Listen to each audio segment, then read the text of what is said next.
ខ្ញុំកើតមកជាសត្វតលន់តូនឬក្នុងភាពងងឹតគឺខ្ញុំរស់នៅក្នុងក្បាលមេវ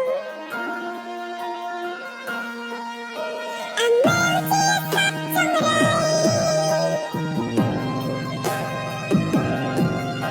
យកសត្វតលន់តូនផុសតិចតក់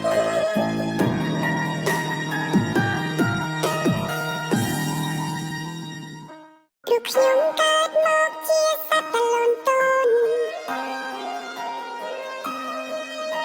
ឬក្នុងភាពងងឹតគឺខ្ញុំរស់នៅក្នុងក្បាលមេវ